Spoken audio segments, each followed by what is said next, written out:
तो hello and welcome बच्चों। तो आ चुके हैं फिर से एक नए वीडियो के साथ। तो आशा करते हैं कि आप लोग बहुत ही बढ़िया होंगे। तो आज हम बिना देर के वीडियो को स्टार्ट करते हैं, क्योंकि कुछ नहीं बताएंगे कि मेरे चैनल को सब्सक्राइब कीजिए और लाइक कीजिए, क्योंकि आज हम काम की बात करेंगे। तो आज हम लेकर आए हैं फिजिक्स का, जो कि ऑल ऑब्जेक्टिव टाइप क्वेश्चन।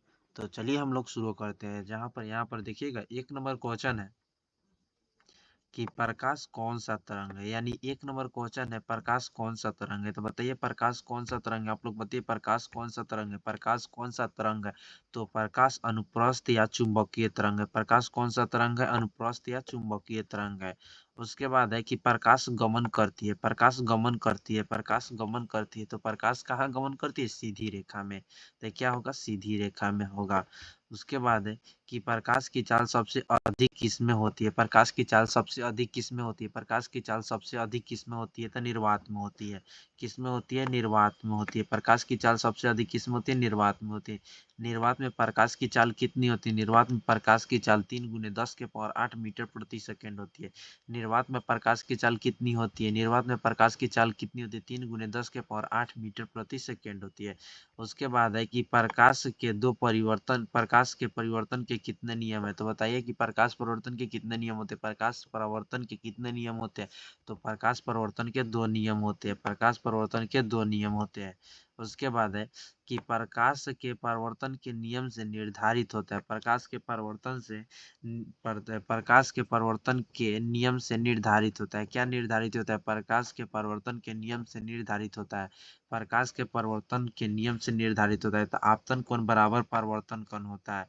क्या होता है, आपतन कोण बराबर परावर्तन कोण होता है। समतल दर्पण द्वारा बना प्रतिबिंब क्या होता है। समतल दर्पण द्वारा बना प्रतिबिंब हमेशा काल्पनिक या आभासी होता है। काल्पनिक का ही दूसरा नाम क्या होता है, आभासी होता है।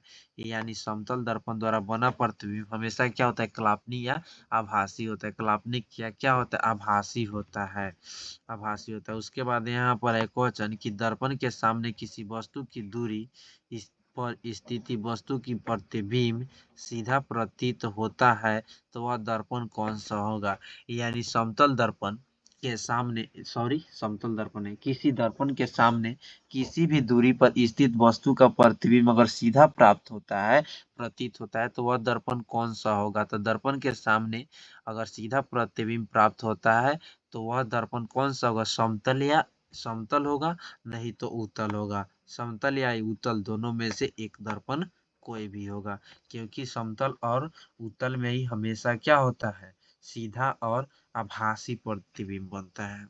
उसके बाद है कि समतल दर्पण की फोकस दूरी क्या होती है। तो जो समतल दर्पण होते हैं उसकी फोकस दूरी क्या होती है। तो समतल दर्पण की फोकस दूरी अनंत होते हैं। क्या होते हैं, समतल दर्पण की फोकस दूरी अनंत होते हैं। समतल दर्पण की फोकस दूरी क्या होते हैं, अनंत होते हैं। उसके बाद है कि अवतल दर्पण के सामने वस्तु को कहाँ रखा जाए ताकि उस प्रतिबिंब उल्टा, वास्तविक और समान आकार के बने। यानी अवतल दर्पण के सामने वस्तु को कहाँ पर रखा जाए कि प्रतिबिंब उसका उल्टा, वास्तविक और समान आकार के बने। तो उसको वक्रता केंद्र पर रखा जाता है कि उसका प्रतिबिंब क्या बने, उसका प्रतिबिंब उल्टा और समान आकार का बने। उसके बाद उत्तल दर्पण द्वारा प्रतिबिंब हमेशा क्या होता है, सीधा और काल्पनिक होता है। उत्तल दर्पण द्वारा बना प्रतिबिंब हमेशा क्या होता है, उत्तल दर्पण द्वारा बना प्रतिबिंब हमेशा क्या होता है, उत्तल दर्पण द्वारा बना प्रतिबिंब हमेशा क्या होता है, तो सीधा और काल्पनिक होता है। सीधा और काल्पनिक एवं छोटा होता है। दर्पण सूत्र क्या होता है, तो दर्पण सूत्र 1/v + 1/u = 1/f होता है। क्या होता है, 1/v + 1/u = 1/f होता है। दाढ़ी बनाने के लिए कौन सा दर्पण का उपयोग किया जाता है। यानी दाढ़ी बनाने के लिए कौन सा दर्पण का उपयोग किया जाता है, तो वह दर्पण कौन सा होता है, अवतल दर्पण का होता है। लेंस सूत्र क्या होता है, तो 1/v - 1/u = 1/f होता है लेंस सूत्र।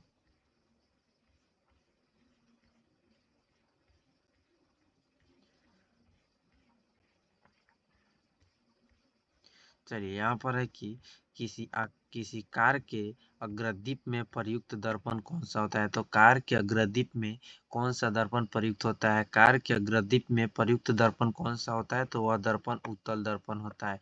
यानी किसी कार के अग्रदीप में क्या होता है? उत्तल दर्पण होता है। किसी दर्पण का उपयोग गाड़ियों में साइड मिरर के रूप में किया जाता है। कौन दर्पण का उपयोग गाड़ियों के साइड मिरर के रूप में किया जाता है? उस दर्पण को हम लोग उत्तल दर्पण कहते हैं।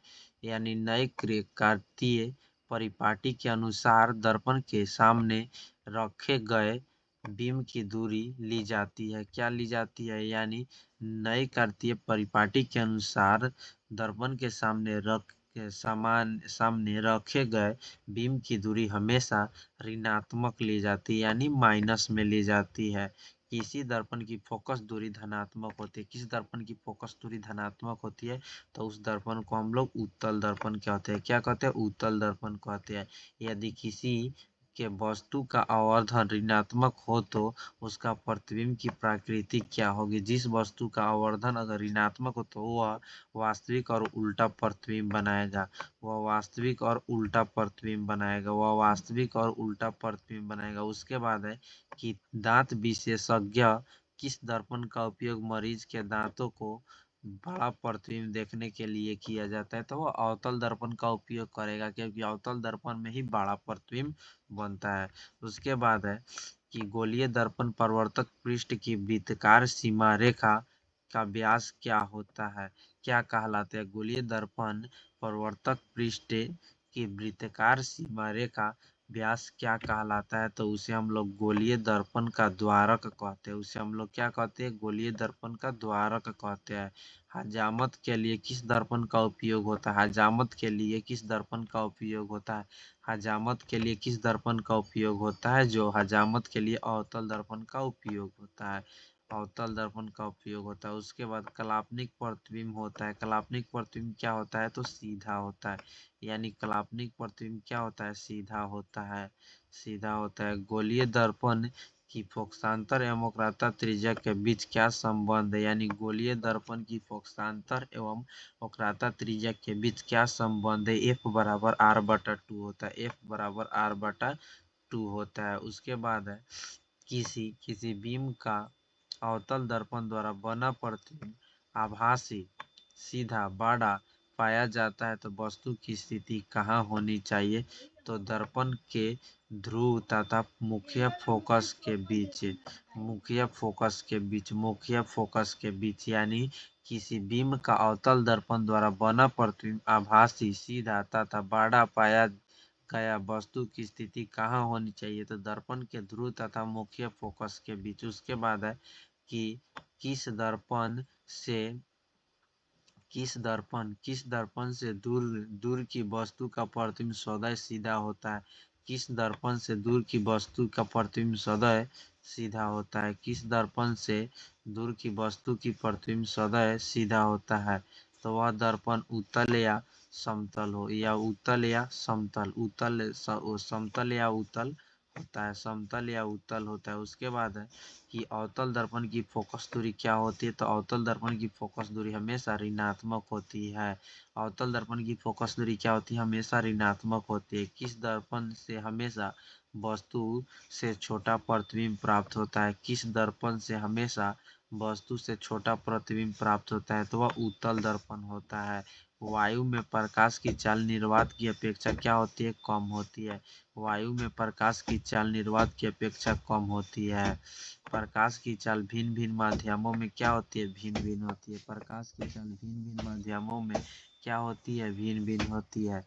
तालाब का जल कम गहरा दिखाई देने का कारण क्या होता है? प्रकाश अपवर्तन। तालाब का जल कम गहरा दिखाई देने का कारण क्या होता है? प्रकाश का अपवर्तन। प्रकाश का अपवर्तन। तालाब का जल कम गहरा दिखाई देने का कारण क्या होता है?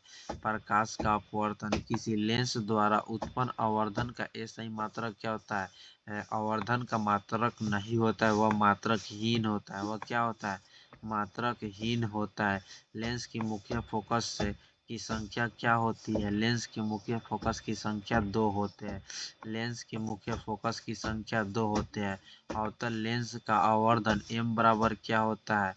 एम बराबर होता है वी बटा यू। एम बराबर क्या होता है वी बटा यू होता है, यानी लेंस आवर्धन क्या होता है एम बटा वी होता है। किसी माध्यम के अपवर्तनांक म्यू का मान क्या होता है, तो म्यू बराबर साइन आर बटा साइन आई बटा साइन आर होता है। साइन आई बटा साइन आर होता है। तो मिलते हैं नेक्स्ट वीडियो में, तब तक के लिए बाय, लव यू गाइज।